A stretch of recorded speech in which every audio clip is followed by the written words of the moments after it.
Thank you very much, Mr. President. Dear colleagues, time and again during our plenary sessions, the representation of the very citizens of our very European Union, our High Representative, the Commissioner for Foreign Affairs, does not show up. Again, he does not show up. Otherwise, he would know about the decisions of this very Parliament on the current Middle East crisis. And the decisions were always on behalf of the EU citizens, on the side of Israel, our strong partner, the only democratic rule of law based in the region, defending itself, defending also us against terrorism and terrorist threats all over the world, confronting the Mullah regime in Tehran of Iran, which is threatening all the world. And otherwise, he would not be able to say what he actually said in a recent interview in the newspaper Pais, that our Commission's President Ursula von der Leyen would have represented anyone but herself with her completely pro-Israeli position and visiting Israel in the most crucial days.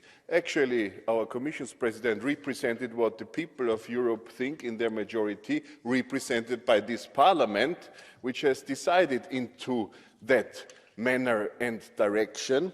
And this is what the High Representative and Foreign Affairs Commissioner should be aware about. I disagree on a lot with our Commission's President when it comes to bureaucracy, to the inside, when it comes to the new era of prohibition, to the inside of the European Union, but to the outside, Ursula von der Leyen is strengthening Europe, and Josep Borrell is unfortunately weakening Europe. Only remember him also his visit to Moscow before the current Russia aggression.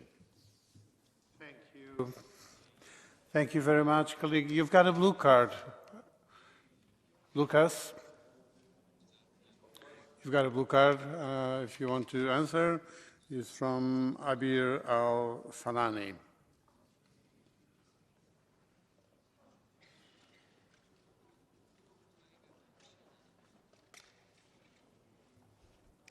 Thank you so much for taking this blue card, colleague Mandl. I have a question for you. You said that Israel was the only rule of law state in the MENA region, thus making it clear that Israel has to follow international regulation and international law.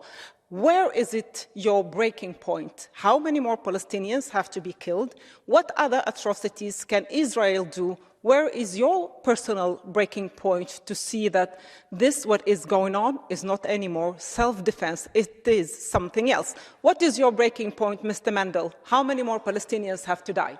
Thank you.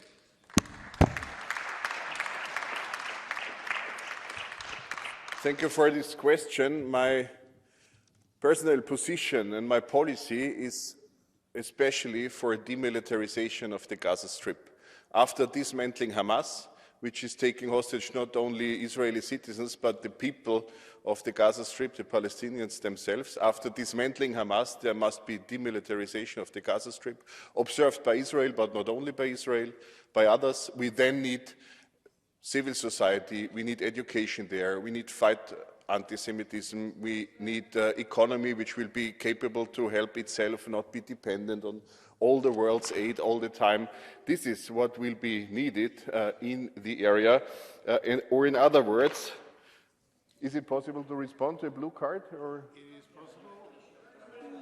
It is possible Okay. within the time limit. I hope we will continue our debate because a parliamentary debate is always worth it. Thanks for the question again. I could make the most important point at least.